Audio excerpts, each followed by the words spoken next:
নিষিদ্ধ হ'ব পাৰে বীৰ লাচিত সেনা সদিয়াৰ পৰা ধুবুৰীলৈকে বীৰ লাচিত সেনাই সংগ্ৰহ কৰে চান্দা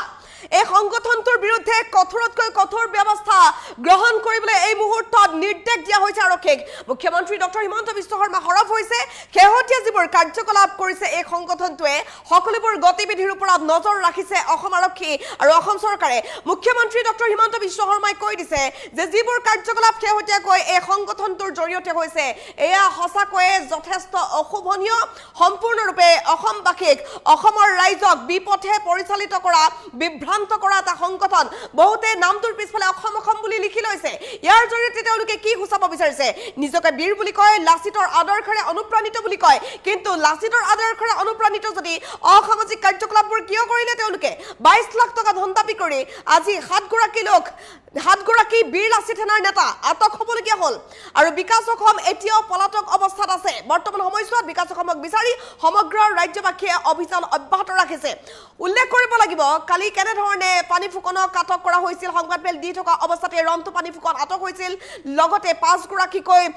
বীৰ লাচিত সেনাৰ নেতাক দিনৰ সময়ছোৱাতে আটক কৰা হৈছিল মুখ্যমন্ত্ৰী ডক্টৰ হিমন্ত বিশ্ব শৰ্মাই ক'লে যে এই সংগঠনটোৰ কাৰ্যকলাপ যথেষ্ট নজৰত আছে অসম আৰক্ষীয়ে নজৰত ৰাখিছে অসম আৰক্ষীৰ সৈতে ইতিমধ্যে ভিডিঅ' কনফাৰেন্সিঙৰ জৰিয়তে বৈঠকত বহিছে মুখ্যমন্ত্ৰী গৰাকী কাঢ়া নিৰ্দেশ আৰক্ষীসকলক দি দিয়া হৈছে কি ব্যৱস্থা কেনেধৰণে গ্ৰহণ কৰিব লাগিব কৈ দিয়া হৈছিল এই সমিচাৰে এই মুহূৰ্তৰ big update big breaking news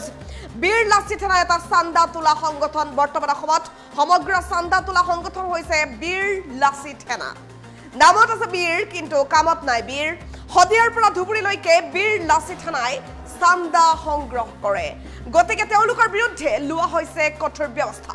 কঠোৰতকৈ কঠোৰ ব্যৱস্থা লোৱাৰ বাবে নিৰ্দেশ দিছে মুখ্যমন্ত্ৰী ডক্টৰ হিমন্ত বিশ্ব শৰ্মাই ঠাই বিশেষে হোৱা ঘটনাক লৈ এছপিক নজৰ ৰখাৰ নিৰ্দেশ দিছে মুখ্যমন্ত্ৰী গৰাকীয়ে বীৰ লাচিত সেনাই চান্দা তুলি ৰাজ্যত সৃষ্টি কৰিছে ব্যাপক খেলিমেলি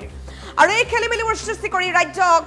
ৰাজ্যবাসীক বিভ্ৰান্ত কৰিছে এই সংগঠনটোৱে এছাবি কি কৰিছে নামৰ পিছফালে অসম অসম বুলি লিখি লৈছে নামনি অসমত তাণ্ডৱ চলাইছে এই অসম নামটো ব্যৱহাৰ কৰি অসমীয়াক বিপথে পৰিচালিত কৰিছে বীৰ লাচিত সেনাই এই সংগঠনটোৰ বিৰুদ্ধে চৰকাৰ কঠোৰতকৈ কঠোৰ হ'ব আৰক্ষীক কঠোৰতকৈ কঠোৰ হোৱাৰ নিৰ্দেশ দিয়া হৈছে বীৰ লাচিত সেনাক লৈ মুখ্যমন্ত্ৰীয়ে কঠোৰ মন্তব্য কৰিছে এই মুহূৰ্তত নিশ্চিতভাৱে এটা big update big breaking news জনাই আছো টাইম এইটৰ দৰ্শকক সেইকেইগৰাকী ব্যক্তি যিকেইগৰাকী ব্যক্তিক বিভিন্ন ধৰণৰ অপৰাধৰ গোচৰত আটক কৰিবলগীয়া হ'ল তেওঁলোকক আটক কৰাৰ সময়ছোৱাত তেওঁলোকৰ পৰা কেনেধৰণৰ সামগ্ৰী জব্দ হৈছে আপোনালোকে হয়তো দেখিছে আমি সম্পাদিতৰ ওপৰত দেখুৱাইছোঁ কাৰণ যিবোৰ সামগ্ৰী উদ্ধাৰ হৈছে সেই সকলোবোৰ আমি দেখুৱাব নোৱাৰোঁ মিডিয়া ইথিক্সৰ খাতিৰত আমি সকলো দৃশ্যাংশ আপোনাক দেখুৱাব নোৱাৰোঁ একেগৰাকী লোকে যেনেবোৰ সামগ্ৰী ব্যৱহাৰ কৰে সঁচাকৈ ষ্টকো কপালত উঠিব যিসকলে দেখা পাইছে ৰন্তু পানী ফুকনক সংবাদমেল দি থকা অৱস্থাত আটক কৰা হৈছিল অসমৰ ৰাইজক লৈ অসমীয়া মহিলাক লৈ যুৱতীসকলক লৈ বিতৰ্কিত মন্তব্য কৰিছে কেনেধৰণে নাগালেণ্ডৰ কুকুৰৰ সৈতে অসমৰ যুৱতী মহিলাক তুলনা কৰিবলৈ সাহস পালে এই সংগঠনটোৱে সকলোবোৰ দিশৰ ওপৰত নজৰ ৰখা হৈছে লগতে বহুকেইটা গোচৰ আছে বীৰ লাচিত সেনাৰ বহুকেইগৰাকী নেতাৰ বিৰুদ্ধে আৰু সদিয়াৰ পৰা ধুবুৰীলৈকে চান্দা সংগ্ৰহ কৰা এটা সংগঠন হৈছে বীৰ লাচিত সেনা নামত আছে বীৰ কিন্তু কামত একো বীৰতা নাই বীৰতা দেখুৱাবলৈ তেওঁলোক আহে ডাঙৰ ডাঙৰ কথা কয় কিন্তু ডাঙৰ ডাঙৰ কামহে কৰিব নোৱাৰিলে বীৰ লাচিত সেনাই বৰ্তমান অসমত চান্দা তোলা সংগঠন হিচাপে পৰিগণিত হৈছে বীৰ লাচিত সেনা এয়া দুটা উইণ্ডত দুটা বিশেষ দৃশ্য চাওক এফালে আমি দেখুৱাইছোঁ সেই 5 গৰাকী ব্যক্তি যিকেইগৰাকী ব্যক্তিক আটক কৰা হৈছে বিভিন্ন গোচৰত আনফালে আমি দেখুৱাইছোঁ ৰন্তু পানী ফুকনক কালি সংবাদমেল দি থকা অৱস্থাতে এনেধৰণে আটক কৰি লৈ যোৱা হৈছে বিকাশ অসম এতিয়া পলাতক অৱস্থাত আছে যিকোনো পৰিস্থিতিত বিকাশ অসমক গ্ৰেপ্তাৰ কৰাৰ বাবে নিৰ্দেশ দিয়া হৈছে আৰু যিকোনো মুহূৰ্তত ৰাজ্যত নিষিদ্ধ ঘোষণা হ'ব বীৰ লাচিত সেনা কাৰণ বীৰ লাচিত সেনাৰ বিৰুদ্ধে একশ্যন আৰম্ভ কৰিছে অসম আৰক্ষীয়ে একশ্যন আৰম্ভ কৰিছে মুখ্যমন্ত্ৰী ডক্টৰ হিমন্ত বিশ্ব শৰ্মাই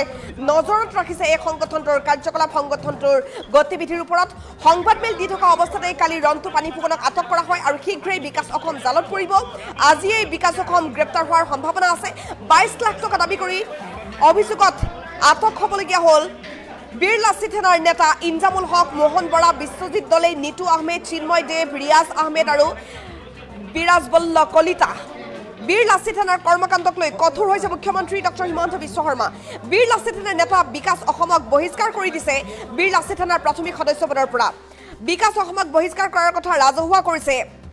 শৃংখল চলিহাই বিকাশ অসমক এই কাৰণে বহিষ্কাৰ কৰা হৈছে কাৰণ বিকাশ অসমে বহু নকবলগীয়া কথা কৈছে বহু অকথ্য কথা কৈছে বিকাশ অসমে যিবোৰ কথা কৈছে সেই কথাবোৰ সঁচাকৈয়ে অকথ্য নকবলগীয়া কিছুমান কথা কৈ এতিয়া জনতাৰ ৰুখৰ বলি হ'বলগীয়া হৈছে বিকাশ অসম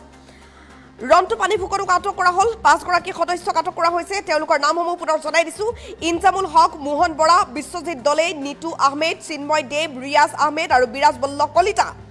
এই 5 গৰাকী আটক হোৱাৰ পাছত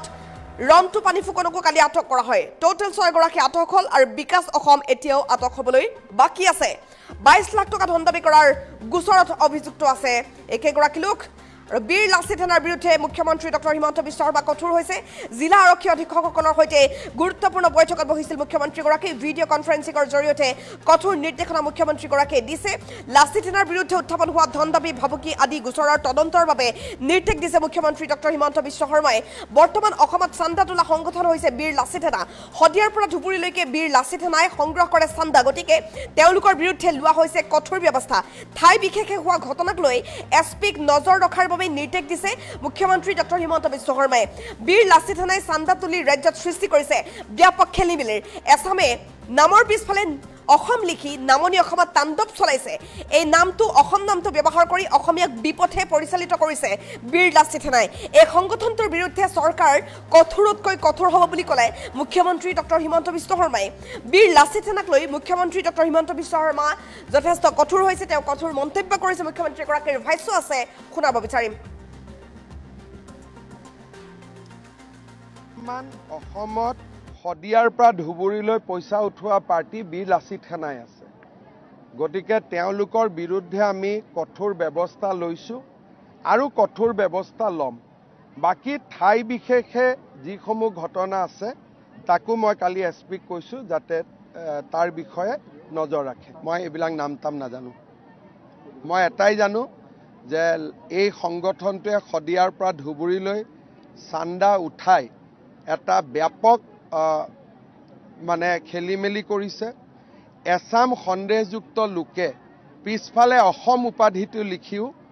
বহুত ডাঙৰ তাণ্ডৱ নামনি অসমত চলাই আছে যেনেকৈ এটা নাম কিবা ৰিজু অসম নে ঋতু অসম তেওঁৰ নাম কিন্তু ৰিজু আহমেদ নে ঋতু আহমেদ অসম নামটো লগাই এতিয়া গোটেই মানুহক বিপথে পৰিচালিত কৰাৰ কামতো তেওঁলোক লাগি পৰিছে বিশেষকৈ নামনি অসমত গতিকে এই সংগঠনটোৰ বিৰুদ্ধে চৰকাৰ কঠোৰ হৈছে আৰু কঠোৰ হ'ব অসমত শদিয়াৰ পৰা ধুবুৰীলৈ পইচা উঠোৱা পাৰ্টি বীৰ লাচিত সেনাই আছে গতিকে তেওঁলোকৰ বিৰুদ্ধে আমি কঠোৰ ব্যৱস্থা লৈছোঁ আৰু কঠোৰ ব্যৱস্থা ল'ম বাকি ঠাই বিশেষে যিসমূহ ঘটনা আছে তাকো মই কালি এছপিক কৈছোঁ যাতে তাৰ বিষয়ে নজৰ ৰাখে মই এইবিলাক নাম তাম নাজানো মই এটাই জানো যে এই সংগঠনটোৱে শদিয়াৰ পৰা ধুবুৰীলৈ চান্দা উঠাই এটা ব্যাপক মানে খেলিমেলি কৰিছে এছাম সন্দেহযুক্ত লোকে পিছফালে অসম উপাধিটো লিখিও বহুত ডাঙৰ তাণ্ডৱ নামনি অসমত চলাই আছে যেনেকৈ এটা নাম কিবা ৰিজু অসম নে ঋতু অসম তেওঁৰ নাম কিন্তু ৰিজু আহমেদ নে ঋতু আহমেদ অসম নামটো লগাই এতিয়া গোটেই মানুহক বিপথে পৰিচালিত কৰাৰ কামতো তেওঁলোক লাগি পৰিছে বিশেষকৈ নামনি অসমত গতিকে এই সংগঠনটোৰ বিৰুদ্ধে চৰকাৰ কঠোৰ হৈছে আৰু কঠোৰ হ'ব অসমত শদিয়াৰ পৰা ধুবুৰীলৈ পইচা উঠোৱা পাৰ্টি বীৰ লাচিত সেনাই আছে গতিকে তেওঁলোকৰ বিৰুদ্ধে আমি কঠোৰ ব্যৱস্থা লৈছোঁ আৰু কঠোৰ ব্যৱস্থা ল'ম বাকি ঠাই বিশেষে যিসমূহ ঘটনা আছে তাকো মই কালি এছপিক কৈছোঁ যাতে তাৰ বিষয়ে নজৰ ৰাখে মই এইবিলাক নাম তাম নাজানো মই এটাই জানো যে এই সংগঠনটোৱে শদিয়াৰ পৰা ধুবুৰীলৈ চান্দা উঠাই এটা ব্যাপক মানে খেলিমেলি কৰিছে এছাম সন্দেহযুক্ত লোকে পিছফালে অসম উপাধিটো লিখিও বহুত ডাঙৰ তাণ্ডৱ নামনি অসমত চলাই আছে যেনেকৈ এটা নাম কিবা ৰিজু অসম নে ঋতু অসম তেওঁৰ নাম কিন্তু ৰিজু আহমেদ নে ৰিতু আহমেদ অসম নামটো লগাই এতিয়া গোটেই মানুহক বিপথে পৰিচালিত কৰাৰ কামতো তেওঁলোক লাগি পৰিছে বিশেষকৈ নামনি অসমত গতিকে এই সংগঠনটোৰ বিৰুদ্ধে চৰকাৰ কঠোৰ হৈছে আৰু কঠোৰ হ'ব মান অসমত শদিয়াৰ পৰা ধুবুৰীলৈ পইচা উঠোৱা পাৰ্টি বীৰ লাচিত সেনাই আছে গতিকে তেওঁলোকৰ বিৰুদ্ধে আমি কঠোৰ ব্যৱস্থা লৈছোঁ আৰু কঠোৰ ব্যৱস্থা ল'ম বাকি ঠাই বিশেষে যিসমূহ ঘটনা আছে তাকো মই কালি এছপিক কৈছোঁ যাতে তাৰ বিষয়ে নজৰ ৰাখে মই এইবিলাক নাম তাম নাজানো মই এটাই জানো যে এই সংগঠনটোৱে শদিয়াৰ পৰা ধুবুৰীলৈ চান্দা উঠাই এটা ব্যাপক মানে খেলিমেলি কৰিছে এছাম সন্দেহযুক্ত লোকে পিছফালে অসম উপাধিটো লিখিও বহুত ডাঙৰ তাণ্ডৱ নামনি অসমত চলাই আছে যেনেকৈ এটা নাম কিবা ৰিজু অসম নে ৰিতু অসম তেওঁৰ নাম কিন্তু ৰিজু আহমেদ নে ৰিতু আহমেদ অসম নামটো লগাই এতিয়া গোটেই মানুহক বিপথে পৰিচালিত কৰাৰ কামতো তেওঁলোক লাগি পৰিছে বিশেষকৈ নামনি অসমত গতিকে এই সংগঠনটোৰ বিৰুদ্ধে চৰকাৰ কঠোৰ হৈছে আৰু কঠোৰ হ'ব মান অসমত শদিয়াৰ পৰা ধুবুৰীলৈ পইচা উঠোৱা পাৰ্টি বীৰ লাচিত সেনাই আছে গতিকে তেওঁলোকৰ বিৰুদ্ধে আমি কঠোৰ ব্যৱস্থা লৈছোঁ আৰু কঠোৰ ব্যৱস্থা ল'ম বাকি ঠাই বিশেষে যিসমূহ ঘটনা আছে তাকো মই কালি এছপিক কৈছোঁ যাতে তাৰ বিষয়ে নজৰ ৰাখে মই এইবিলাক নাম তাম নাজানো মই এটাই জানো যে এই সংগঠনটোৱে শদিয়াৰ পৰা ধুবুৰীলৈ চান্দা উঠাই এটা ব্যাপক মানে খেলিমেলি কৰিছে এছাম সন্দেহযুক্ত লোকে পিছফালে অসম উপাধিটো লিখিও বহুত ডাঙৰ তাণ্ডৱ নামনি অসমত চলাই আছে যেনেকৈ এটা নাম কিবা ৰিজু অসম নে ৰিতু অসম তেওঁৰ নাম কিন্তু ৰিজু আহমেদ নে ৰিতু আহমেদ অসম নামটো লগাই এতিয়া গোটেই মানুহক বিপথে পৰিচালিত কৰাৰ কামতো তেওঁলোক লাগি পৰিছে বিশেষকৈ নামনি অসমত গতিকে এই সংগঠনটোৰ বিৰুদ্ধে চৰকাৰ কঠোৰ হৈছে আৰু কঠোৰ হ'ব মান অসমত শদিয়াৰ পৰা ধুবুৰীলৈ পইচা উঠোৱা পাৰ্টি বীৰ লাচিত সেনাই আছে গতিকে তেওঁলোকৰ বিৰুদ্ধে আমি কঠোৰ ব্যৱস্থা লৈছোঁ আৰু কঠোৰ ব্যৱস্থা ল'ম